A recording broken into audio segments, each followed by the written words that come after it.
afternoon, good evening, good morning, depending on where you are in the world. My name is Laura. I am the Chief Relationship Development Officer with the Council of Spouse Clubs. And we're going to be talking tonight, or today, sorry, Spain time is tonight, with how you can connect with your local community with inside the military installation. And we're going to have Julie and Linda talking, as well as myself. As a new member for the Council for Military Spouse Clubs, I have quite a bit of experience working with different spouse clubs in the past, as well as in different roles as the command ombudsman and things like that have kind of helped me learn ways to communicate with and make relationships within the base. And so we're just going to be talking about how everything goes from here. I do want to let you know that this is being recorded, so it can be passed on to other people who are not actually able to attend today. And so I will let Julie introduce herself. Good morning, good afternoon, good evening to everybody. My name is Julie Taufa-Asau, and I am the Chief Diversity Officer and of the Diversity, Equity, and Inclusion Department in the Council. I'm also one of the co-founders of the Council. In January 2021 was when we officially opened the Council, and it was a dream of two of my co-founders, Candace and Bobby, and really wanting to help out our military spouse clubs and the spouses who were volunteering their time to build that community, but then also to help out the community. And so, we felt that instead of reinventing the wheel every time, let's bring together a group of subject matter experts and be able to help all the spouse clubs out there. I am an Air Force spouse. I've been married to my spouse almost 10 years, and we have lived in Louisiana, Oklahoma, Osan Air Base in Korea, and now at Ramstein, Germany. So have a lot of experience working at spouse clubs, both CONUS and OCONUS. I also want to say that, professionally, I've had the opportunity to work for the federal government, and I have worked as the director of the Airmen and Family Readiness Center when I was in Korea, and now am a family programs coordinator with the Army Reserves here in Germany. And so I am coming from a perspective of both of a spouse, trying to navigate the installation community, but also someone who has worked within the installation community, working with our airmen and our soldiers and our community members and our spouses. So really kind of just seeing how, if we all come together, how much more powerful we can be in serving our communities. So that's the perspective I'm bringing. Thank you. And then Linda, if you want to introduce yourself. Hi, of course. Hi, my name is Linda Skoglund. I am an Army Reserve spouse living in Kaiserslautern, Germany. My husband and I have been married for almost 5 years. This is our second tour. He was a traditional reservist for many, many years. Then we got married, and then he is now full-time in the AGR program. So yeah, we live in Germany. Professionally, I was in TV news for many years until we moved overseas. Our first news station was Puerto Rico, so it was definitely a culture shock, and I went through a period where I didn't work. But then I got another job as a communications director for a nonprofit trade association. That's what I do when I'm not volunteering. Outside of that, I volunteer with my spouse club here, which is the Ramstein Officer Spouses Club. I'm on the board as the historian / public relations chair. So I do marketing and publicity for our spouse club. In addition to that, I volunteered as the communications director for the Ramstein Bazaar, which is the largest DoD bazaar in the world. We just wrapped up last month.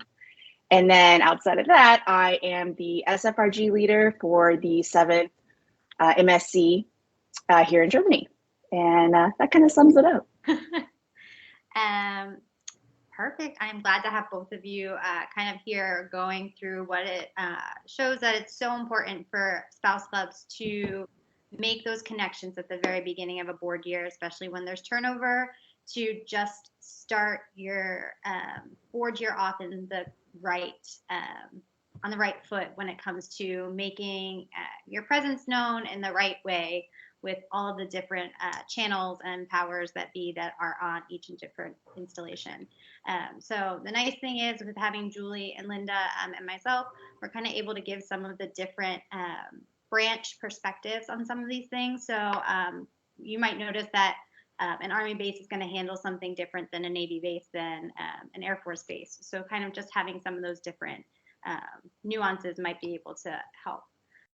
So the first thing that we kind of wanted to talk about was what happens when you do board turnover and kind of where you should start before you go knock on, the installation commander's door, and who can kind of get you in the right path. So if Julie or Linda has any perspective on kind of the private organization office, because that's where we recommend that you start your very first step in terms of meeting people on base. I think before we talked about that, I actually just wanted to sort of couch this for everybody listening, that you might hear us say private org office or, the public affairs office. And so I will say that as someone who came into the military later on in life and sort of jumped into the spouse club because I had never had time to volunteer in my life before. And so I had no idea where to find any of this. And so I want to say that it can be very daunting. And I remember someone said, yeah, go to the PA office. Okay, PA, what does that stand for? Okay, public affairs. Okay, where is the public affairs office? It's in that building. Okay, where in the building? How do I get through the entrance? Because oftentimes, only one entrance works. Okay, no, it's down in the basement. And then you walk in there and then all of a sudden you're like, wait, are you the person that can help me? So I want to say it can be daunting. And so, hopefully you have that continuity that Laura was talking about. And so someone can help you with that. But if you don't have that, where are some of the places that you can go seek answers? So one of the places is, if you're Navy, you've got the Fleet and Family Support Office. On the Air Force side, you have the Military Family Readiness Center, formerly the Airmen and Family Readiness Center. On Army posts, you have the ACS, the Army Community Services. So, and then you also have the MWR office, which is the Morale, Welfare, Recreation. Did I get that right? Yep. So you can go to these offices and they are really here to help you. They're customer service oriented. So if they don't have the answer, they will get it for you. So I just wanted to start that whole conversation off on, if you don't know where to start, that's an excellent place for you to go to and try to get some answers. Linda, do you want to answer, or do you want me to answer that rest of it? Well, I was just going to say, when I have a question about SFRG, I ask family programs first. So that's usually my go-to. And then they say, I'll get back to you. And Dr. Julie usually replies within, I don't know, a couple of minutes. So that's true. And I'm sorry, I neglected my reserve side. So the reserve side, at least on the Army, we have a family programs office, which is essentially an ANFRC or an ACS. So that's kind of the reserve version of those offices. So thank you, Linda, for that. So the question, Laura, would you mind repeating the question? Yeah, no, absolutely. I actually, to add on to you, for the Marine Corps, for where you would be going, it's the Marine Corps Community Services, which is MCCS. And that thank you so much for that. You're welcome. Spent time on a Marine base. So that would be their entity where you would go and get help to kind of start. So we kind of talked about the first spot that you would go would be probably the private organization office, which most likely is going to be within one of those offices or in the main installation office, depending on how your base is laid out. And they would be the one who would help you start to make sure that you have everything up and running for your next board year. So. And I'll just offer, so the private org office is, if you are wanting to operate on the base, then you need to be registered as a private org if you're doing fundraising. And so, and it's just a good relationship to build. So as Laura said, typically you have your private orgs office and there's a person who usually it's not their full-time job. Usually it's an additional duty of their job. And that's where they will have all the regulations that sort of govern what they need from you. And typically that's your constitution and your bylaws, you know, that are updated. And then really, because as you are operating on a military installation, you are operating with the good graces of your installation commander.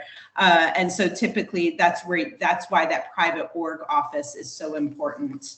And I will just say that, you know, typically they have a checklist of what you need to do in order to operate successfully. So, you know, check in with them and, you know, you really want to build this relationship, not just so that you can check it off, but because they will help you, they know all the regulations, they will help keep you on the straight and narrow, but then also help you build relationships with other organizations that are so important. Perfect.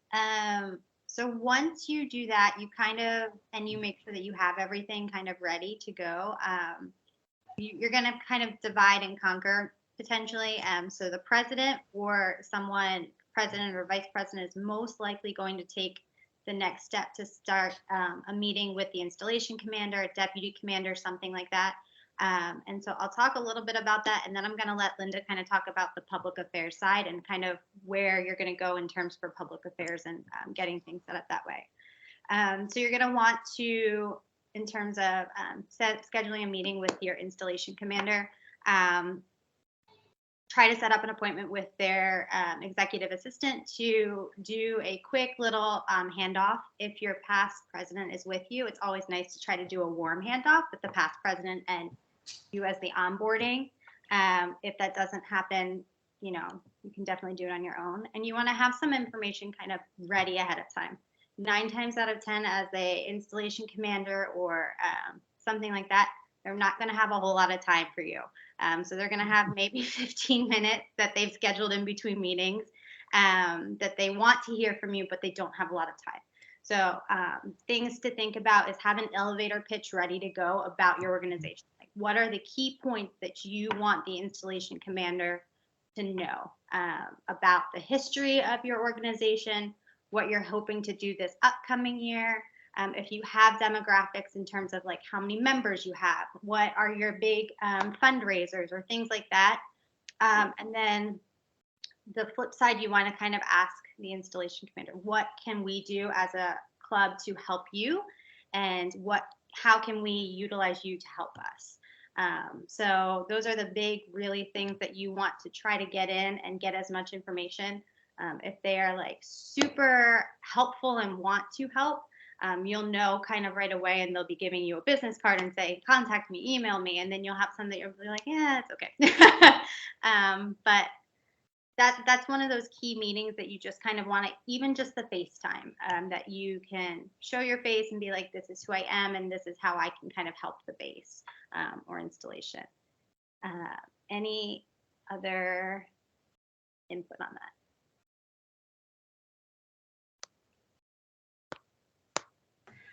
The only thing I was going to add is, you know, typically on a spouse club, you might have the honorary president position or the honorary vice president position. So, you know, you would have advisors who sometimes, not always, might be an installation command spouse.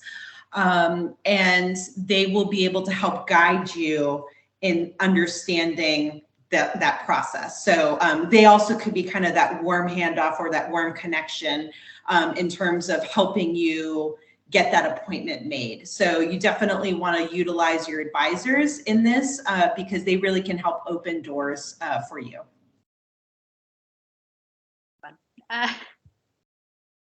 So Linda, do you want to talk about the public affairs side of thing and kind of the importance of the different public affairs aspects in terms of?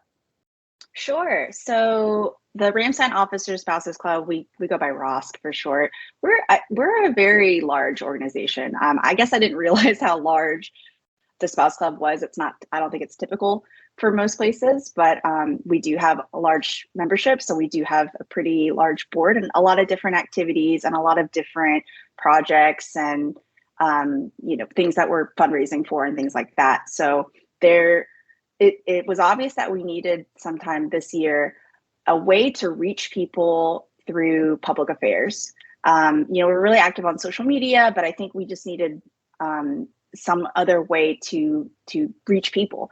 And so as my position on the board as public relations was to bridge that gap, and I reached out to the Armed Forces Network's radio station, AFN, and we have a monthly spot just dedicated for our spouse club to talk about the things that we're working on, to talk about the different welfare fund recipients that we have, of course, our volunteer opportunities, and just like general interest. If someone was interested in joining the organization, different welcome coffees, different socials, different activities. And it's been a really, really fun experience. It's something that no one has ever done before. So for me, it's really fun being back on the radio. But that's something different. We also have a newsletter that we, reach out to all of our members to update them on just the different happenings around base, around the KMC, different job opportunities, and of course, to communicate within the organization about just different events that we are promoting. Another way that we were able to publicize through social media was we have our Facebook page, we have our Instagram pages, we also have our different Facebook groups, and people are very active on that. That was really very useful, especially during the Ramstein Bazaar, because most people are following Facebook or our updates for just hours or shopping opportunities or giveaways. And that was a really useful tool when we were advertising our event. So those are just some different ways. I made a lot of contacts through just digging, I would say, because there's a lot of turnover. There's a lot of turnover in our board. There's a lot of turnover around base. So you just kind of have to email a lot of people and figure out who the right person is. That does take some time, but eventually you get into a rhythm and you start to form those relationships. So I think that's really important too. If you're trying to get the word out, you really need to establish relationships with your military counterpart, which is, public affairs. Yeah. Julie, do you have anything to?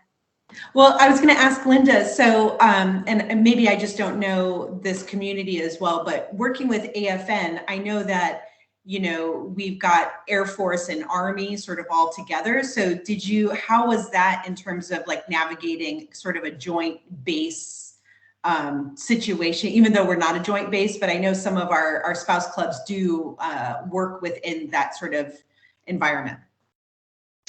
Well, reaching out to AFN was pretty easy once you figure out how to do it. Because I pitched to them like, hey, do you have an option here to do a monthly spot? And I actually got that idea because I volunteered randomly for the Red Cross doing publicity. And I realized that they have this monthly spot. And I thought this would be a great idea for ROSC because we really need to increase. At the time, we were trying to promote our scholarship applications. We were trying to promote welfare fund applications. We were, I think, also looking for volunteers for the bazaar. This is early in the spring. So there's always something going on. So we just really needed to get the word out. But as far as like the Air Force side, the Army side, I think here, at least in this community, I think people are used to it. There's airmen and soldiers that work there. So they all kind of know what's going on. The biggest challenge for me, I think, was as far as trying to spread the word about membership is really like who can join, which is, most anybody can join if you're interested. But it's just another way I think that people don't realize that you can utilize outside of Facebook to drive membership or to drive interest. And, we used that. We also used the publications, of course, because there's through public affairs, and I learned this through the bazaar, they publish Stars and Stripes, they published Kaiserslautern American, they publish specifically the 86th FSS at Ramstein, they publish a magazine. So there's like all these different outlets where you can get information out about an event. If your spouse club has a fundraising event or anything like that, there's all these different ways you can push that out. I didn't know until I went through it. Yeah, I think Linda brings up a good point that I know for our base here in Spain. This is one of the first bases where we have like a bi-weekly newspaper that comes out that's just for Spain. Like we've been places where Stars and Stripes hit like a region, but like we have a base specific, which is very helpful that they work with the private network organizations that they can submit really anything that they want as long as it's, not offensive, and that they can submit articles and things for things that are happening on and around the installation, which is a great way. I mean, I just picked up today's while we were out and about. I was like, oh, it's a new newspaper day. So finding some of those ways to get the word out in different aspects that you may not realize you're hitting somebody because they don't have Facebook, or like my car doesn't have a radio, so I don't listen to AFN. So things like that are just as many different ways that you can kind of utilize the public relations to figure out what you can do. I just wanted to add a couple more things that what Linda said about the poking around really resonated with me, because it is, and that's why I said the whole, you can go to those certain places on installation to get some guidance if you don't quite know where to go. But with the poking, it is, I was in Barksdale, Louisiana, and figured out, public affairs office, found where they were in the basement. I, found this nice person that spoke to me, and trying to understand what were my options, because we as a club could not pay for we didn't have the funds to pay for advertisement. So what were the creative ways that I could get our information out there without having to pay for it? And so one of them was the scholarships, because I was public affairs on the board. And so one of them was with scholarships, but they had to make sure, well, is it something that the whole population could apply for, right? So they wanted to make sure if you're an officer spouse club or an enlisted spouse club, we need to make sure that it's something that everyone can take part in. So, with that, it would be partnering up, which is what we did. We partnered up with, the OSC, ESC, so that, because we both offered scholarships. So it was a way that we were able to say, join the, spouses club, and here are the scholarships. So, and that way, if it had just been, the ESC or the OSC, we wouldn't have been able to do that with public affairs. So I think it's trying to understand with whatever organization you're working with, what are sort of their boundaries of what you can and cannot do with them. I will say that I've heard people express sometimes like, oh my goodness, why wouldn't they let us, why do we have to pay for public, for advertisement? And I think it's important, because we do such good work. That is true. And, a lot of these organizations are non-appropriated funded. And so it's a business, right? It's a business that's serving our community in terms of being able to fund the work that they do to pay the people who are working in those non-appropriated funded positions. So I think it's kind of understanding that. And I would work with spouses to say, well, this is the reason why we don't just get free advertising. We're just like any other, organization on the base. And so would they give free advertising to other organizations as well? So I think that's something you want to think about. And so that's why they have those boundaries. Excellent. Yeah. I think that's a good point, is making sure that you and find out, like you said, from public affairs, where are the places that you can advertise for free, that may even be somewhere that's not a hard copy. Or one of the things that is on our outline is finding those community bulletin boards around base, and posting flyers of upcoming things. I am one of those people that I'm an information junkie, so I always have my eyes out for those types of things to see what's happening.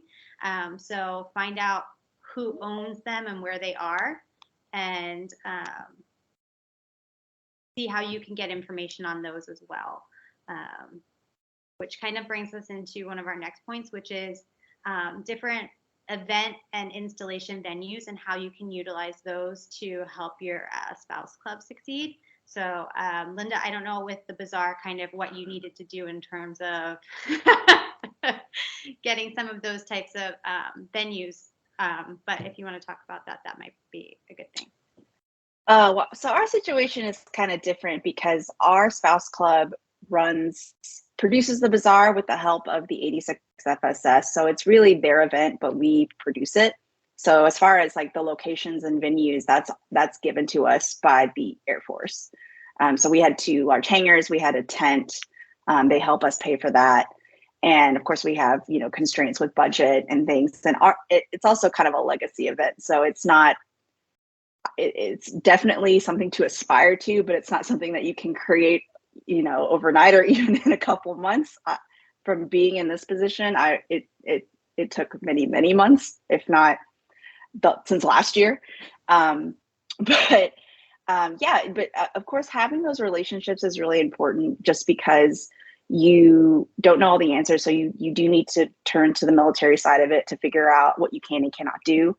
There's of course like parameters, just like Julie was saying, they'll guide you into what your boundaries are, what is traditionally always done, what they hope to achieve this year in order to make your event successful. Julie, do you have any input from the AFRC, MFRC kind of aspect in terms of venues that they might own that the spouse club can utilize? Oh yeah, I'm very excited you asked this question. Yes, because so I think again, when I was running the AFRC in Osan, one of the things was we had classrooms that could be utilized. And so, there were nice, really big classrooms. So, absolutely it was open to, really anyone who had DoD ID card, was a DoD ID card holder and could be on base. So, I know that we often think about the officers club or the enlisted club, on a base. I know overseas, those are still very lively. I know stateside, sometimes they're really hurting for membership. So those clubs might not be able to help out in the same way they are able to overseas. But, like going down to your local military family center, they could, we had a list of venues. So I would have clubs or private organizations that would reach out to us and say, we want to have an event. Can we do it? So our hours were from 8 to 5. So if we couldn't accommodate, then we would say, well, here's a list of other organizations and conference spaces that you can utilize. And we would say if it was for a cost or if it was free. So usually if it was, on the Air Force side, so if it was if it was not a NAF organization, then typically you could use it for free as long as you were, a private org falling under what they deemed to be okay for you to use. So I would say that there's definitely those places out there, and you can be creative about it, but also understand that sometimes places are going to charge and there's a reason for it. So is that helpful? That is. And okay. So you mentioned the officer club, the enlisted club. I know stateside, a lot of them are doing like a community services building or something like that, Yeah. Where they have venue rooms and things. And it's one of those places that you want to go to those different locations if AFRC, MCCS, Fleet and Family don't have a list going, and introduce yourself to the building manager and kind of see if this is a space that you can use for meetings or for different events that you might want to be holding, and what kind of partnership you can create. So if it's a O Club, if you do a lunch meeting and everybody orders lunch, you can have the room for free. Or if you're holding an event like a paint event or something, like what are the different options that can kind of help get you some of that discounted rate if it's possible. And so having those types of relationships is something that's definitely helpful and beneficial, just to kind of see how you can utilize the different spaces around your installation to the maximum ability that you might have. Mm-hmm. One of the other things that we kind of noted as, yes, Tiffany. I'm sorry, I wanted to pop in real quick. One of the discussion points I had noticed was about building relationships and partnerships. So at Shepherd Air Force Base, when I was there, I'm Oconus now, but as serving as VP and president over their spouses club, it was an all ranks club. But one of the partnerships that we started is we did add it into our charitable giving or grants, where we sponsored one of the NCOA graduation awards. And in return, I don't want to say in return because that makes it feel transactional. This was truly relational when we discussed this. But those students going through NCOA or any of your active duty members, they need that community service hours. And one thing on most military spouse bases, military spouse clubs, we all run a thrift shop. And what do we need? We need volunteers.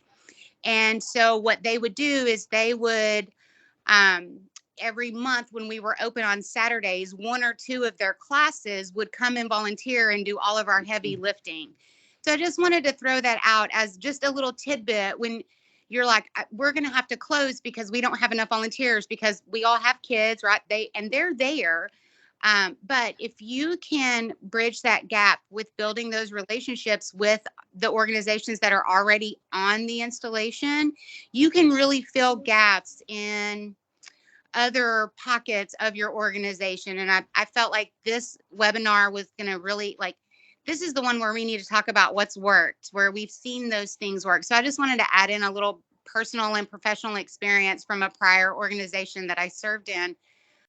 We did budget in for the sponsoring of the award, but I was also part of that relationship is they had us actually come and present the award at graduation. So it was getting our name out there and, meeting the graduate who was able to earn that award for the month. It was the Distinguished Graduate Award for Air Force Non-Commissioned Officer Academy. So it was really a great opportunity for us to build those relationships with the instructors and those classmates.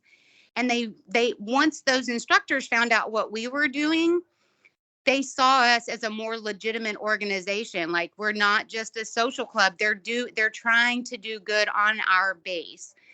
So just try to keep that in mind, that it just takes one active duty member to go, hey, are you involved in the spouses club?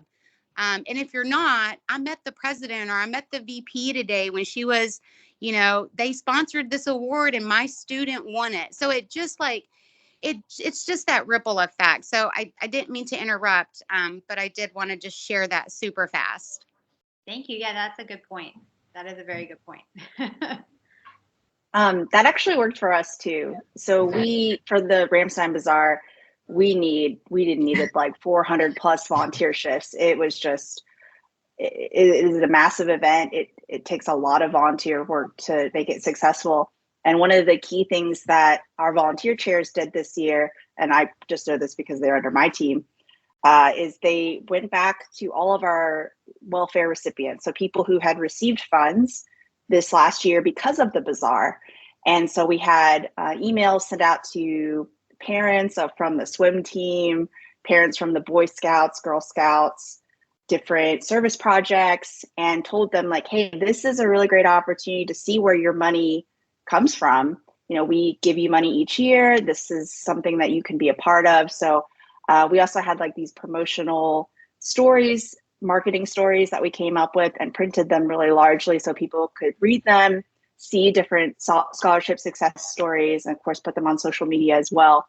So no, that's a fantastic idea and way to get volunteers and to see, this is what you're working towards. Like you're doing this, and this is a perfect example of where that money goes.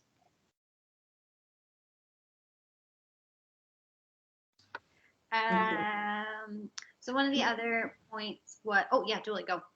Well, I was just going to add, and Tiffany, started this, and I'm really glad she did, because one thing I wanted to talk about with respect to private organizations. So there's the private org office that we talk to, but your spouse club is not your only private org on base.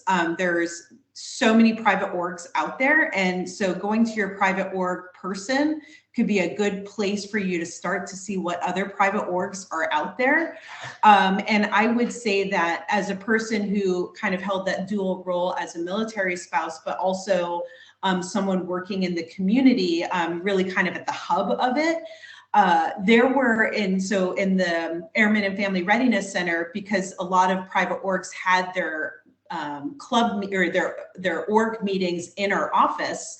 I got to know a lot of our airmen and other community members, and I would sit in on it, and they would say like, yeah, we want to do this, and I would raise my hand, could spouses come to it? And they're like, absolutely, we just don't know how to reach the spouses. So, I really think that, kind of to Tiffany's point, is building those relationships with those private orgs are so essential. And then I think, as well as coming from a diversity, equity, and inclusion standpoint, which is the hat that I'm wearing, is how do we, that's a really great place to think about, your membership, right? Like all of the clubs or all the private orgs, you all have the same goal, is to help the community, build community, and you're all are doing it together. Right. And so in some ways you can think you're competing against each other, but that's really not what it is. Like, you all are able to share best practices, right? Like, how do you grow your membership? How do you build your leadership on your boards, right? Like, how do you get the right people to be leading your organization? How do you build relationships with your installation, networking? Let me see, raising funds, putting on events, who are the people to talk to? So I think that kind of what Tiffany was saying is working with your active duty individuals, but also thinking about those active duty individuals often are self-selecting into their own private orgs. And so, and yet you can all help each other. So I would really like to, when I was at Barksdale, Louisiana, I worked with a private org person to actually have a quarterly private org meeting so that we could come together and really understand what were each of us doing. And that's a great way where you can share events coming up, and you can support them and they can support you. Yeah, I was just going to bring that same exact point up, is having that type of relationship with the other nonprofits helps you, so you're not repeating an event. So you're not doing a 5K and then you find out 3 days later the Red Cross is doing a 5K. So you're meeting with those nonprofits to make sure that you guys are on the same page, you have the same goals, and that you are working together symbiotically as opposed to butting heads the entire time. So working with all those different nonprofits, just so that you are able to make faces with them as well and kind of see what their goal is and what their plans are and things like that, will help you be successful. Lisa, I see your hand up, so please go ahead. So I just wanted to kind of echo what Julie and Tiffany have both said. When we were in Cheyenne at F.E. Warren Air Force Base, our wing command chief actually set up a monthly meeting for all the private orgs to attend. That was kind of his mission, was like, how can these private orgs work together? Because we all had the same goal of wanting to reach our community in whatever way was best for each person to be in the community.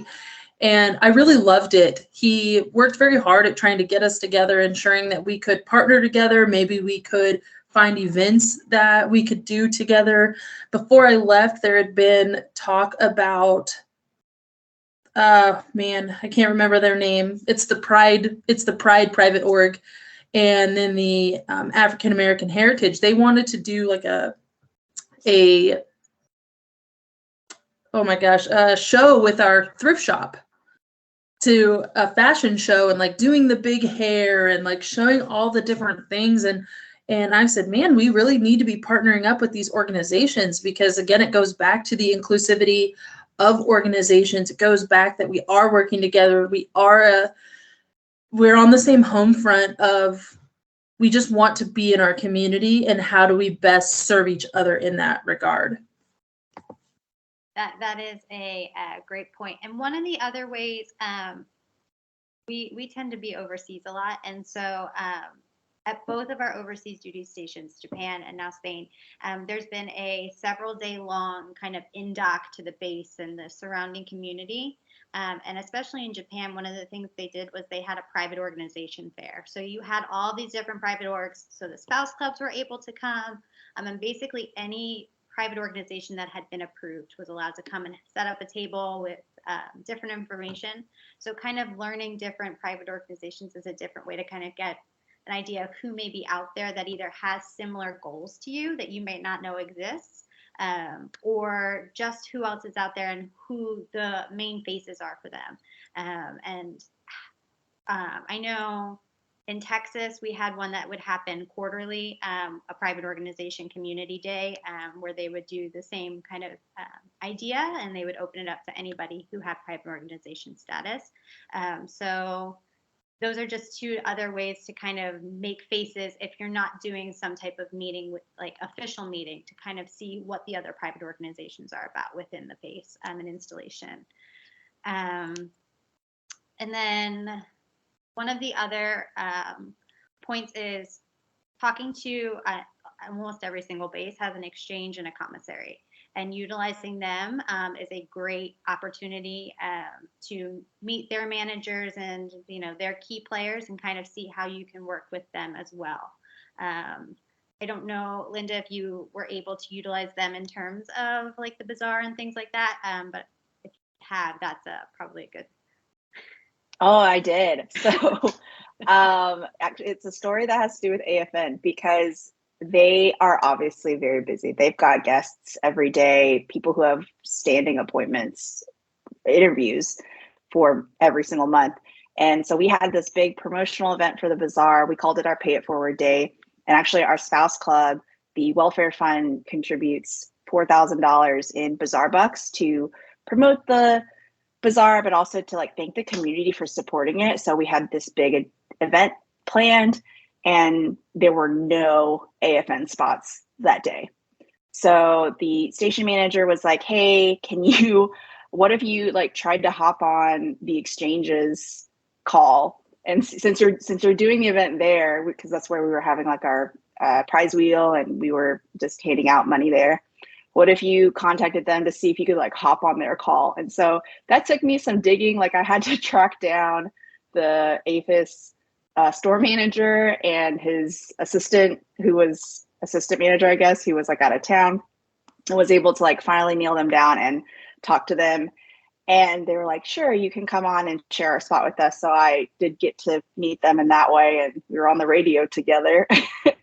But yeah, it's definitely like a negotiating process too, because like they have their thing that they need to talk about and they only want to give you so much time. So originally I was supposed to have, I think, 2 full segments, which is in radio time, it's nothing. It's like maybe 5 minutes. Then I get there and they said, oh, you can only have 30 seconds. So I had to like give a full pitch about what we were doing in their 30-second segment. Yeah, I mean, finding those relationships, and because you were able to reach out to them, I'm sure that helped you. Now for the future, you have that point of contact, as long as it stays the same point of contact for the APs and whatnot. Some of the other things would be, can you do fundraising there? Can you hold a bake sale or do other types of things? One of the other ones that I've seen be successful in Texas was we did a membership drive at the exchange. Like, so we set up a table and we did like a membership rodeo where we ended up getting maybe in the span of 4 hours, like 12 new members, because it was a place that everybody frequented. And so we advertised it a little bit, but it was just foot traffic. And having that relationship kind of helps with getting some of those types of things. A lot of those buildings have their own separate community board. So kind of like we talked about earlier, and they get their own, special permission to post things within the APs and Exchange and DECA community stuff. But they're another place that you can definitely try advertising. Hey, Laura. Yes. Sorry, we have a question in the chat from Cynthia. Have any of you been on an installation that had a successful community calendar? With so much going on, sometimes there are conflicts and competing events. What are some good ways that private orgs can communicate in order to alleviate date conflicts and make events more successful? I know personally, and we kind of touched that a little bit, but having those meetings with other private orgs, I know is a big one.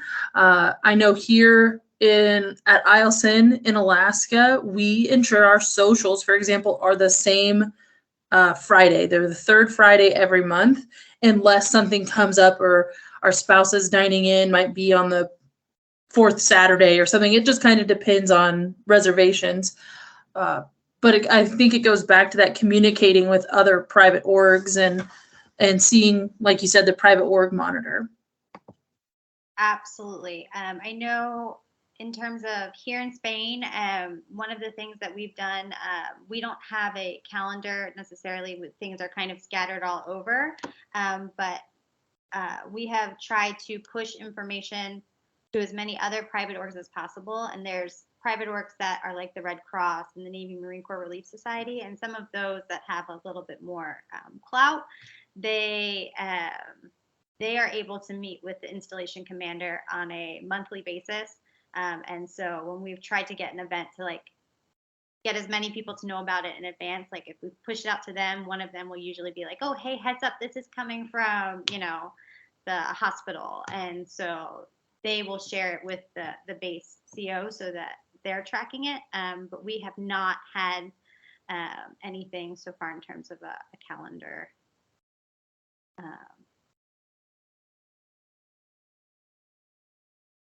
She had another question. Are those meetings sponsored by your local MWR, or is it organizations choosing to communicate with each other? I commented back that ours was ran by our command chief. We also had a Facebook group that was ran by our PA that and I say ran by PA, like it wasn't like an official one, but any private org could go in and post their events in this Facebook so that the other private orgs could know about it as well. So I feel like that could be an interesting thing that could be brought up to a private org monitor of like, hey, can we have this group so that all the private orgs can be in it and we can post our dates or post our meetings or different things like that.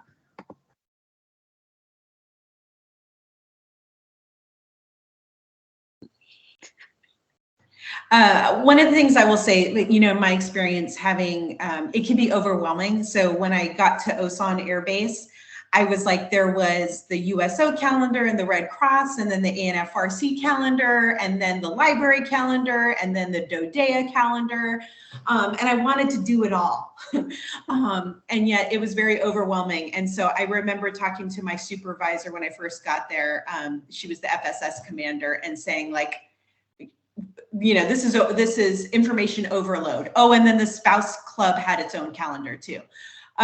So I would like to say it was solved by the time I left, and it wasn't.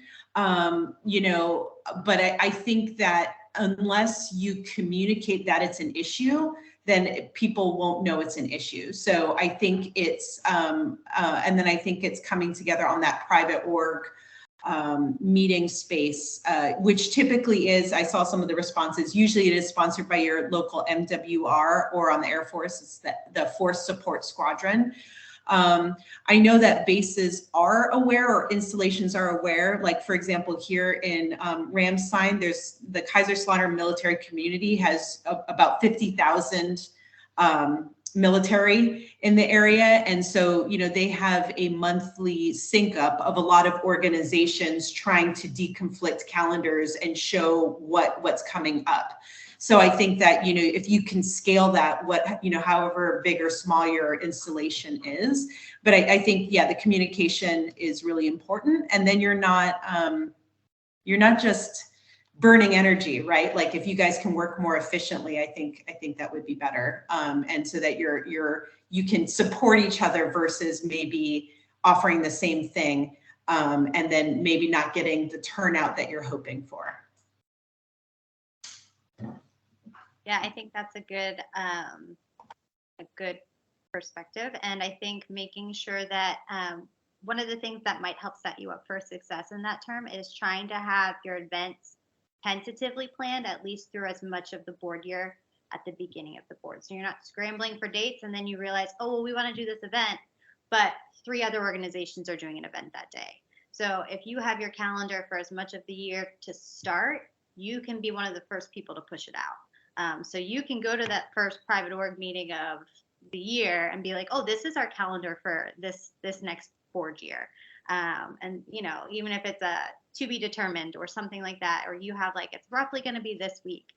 Some of that kind of will help with some of that conflict in trying to pick dates that might be successful, because the people who are the ones at the last are the ones who are like, oh, well, I guess we're going to pick this date, but we know no one's going to attend. So that's a good idea in terms of trying to help with just showing what events you are looking to do. And if it's an event like the legacy event, like the bazaar, or a 5K that you run every year, or a golf tournament, you tentatively already have, like, this is usually like the second week in April or something like that, that you can already have some of those events in your calendar before you even start the board year. So that's something that might be helpful. And I just want to add a kind of a funny story. So like, I think the tentative calendar is really important. And depending on how successful your event is, then that becomes sort of the thing that people want to watch out for the next year. So like Linda was saying, the bazaar here on Ramstein, like everyone knows you do not want to schedule anything around that time, because that is going to suck up so much energy, and it's an amazing event. But, we started a 5K because we were kind of pivoting on how we were raising our money. I think we had kind of a big casino night, or I can't remember what it was called, like a very formal event. And then the next year we decided to do a 5K. And so, we planned for it, and it was really successful. And I remember after that, the next year on the board, they were saying that they got questions from the community about what date they were going to do it on, because no one wanted to schedule around that time. So I think it's kind of, yes, you plan ahead, and as you get kind of successful in your events, then you're the event that people want to watch out for and make sure they don't compete with you. Yep. One of the last things that I want to mention that's not on our outline, but kind of going through it all made me think of, and I know it's something maybe more so for the Navy and Marine Corps, I don't know necessarily for Army and Air Force, but somebody that you may want to also reach out to is the legal office. And make sure, usually they probably are working closely with private organization. They may be in the same hallway, they may be in the same building, but they're just another face that can overlook anything that you're trying to do. If it's something new this year that you're planning, like if you're planning some type of new fundraiser or anything like that, things like that you just want to get a legal set of eyes that make sure you are doing everything by the books and correct. So that was one that like I said, I didn't see it on here, and it was just one of those that like triggered my head of like, oh, maybe that's another person to talk to. But yeah. I just wanted to say, I put it in the chat, but in case you're not reading the chat, 100%, both on, in my experience on the Air Force and then on the Army side too, you want to make sure that you are, you definitely want to cultivate that relationship with your legal office.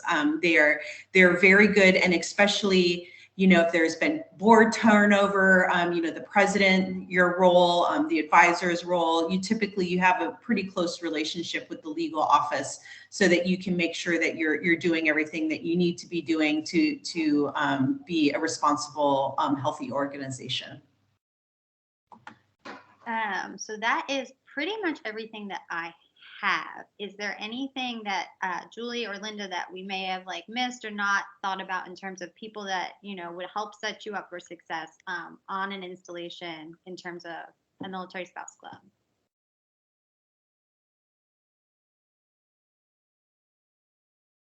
Are there any questions about anything? I know we got a couple sprinkled in, but is there anything that anybody may have questions about in terms of installation specific? We can try, but branch specific may be a little bit easier. But is there anything else question-wise? Just say thank you. I came in late, but I appreciate just hearing everything you guys say. Thanks, Jen. So anyway. And this is recorded, right, Laura? So if Jen or anyone else wanted to go back and watch it, that there will be that opportunity. Yes, this is being recorded, so we will be sharing this, and we also will have a document, I think, that kind of gives over like an outline of what we talked about today that will also hit all of those key bullet points of the places that you may want to look at going to just introduce yourself and make sure that other people know who you are and kind of how you can be successful as a military spouse club on an installation. All right, well, then that is everything I have to say, and I think everything that Julie and Linda have to say. So I want to thank everyone for coming out today, and we should be having another council chat in 2 weeks. So that one we'll be able to talk about. I don't remember. I'm sorry. My brain is shut today. But we will be having another one, I think, in roughly 2 weeks. 1 week? It's connecting and contributing with other nonprofits. Perfect. So kind of just follow on to this one and how you can work with the other nonprofits and learning what some of those may be if you're still trying to familiarize yourself. And that would be both on base and off base. So this one was more focusing inwards. This will be also looking at our outside community. Perfect. Thank you so much. And so, yeah, I will stop recording now.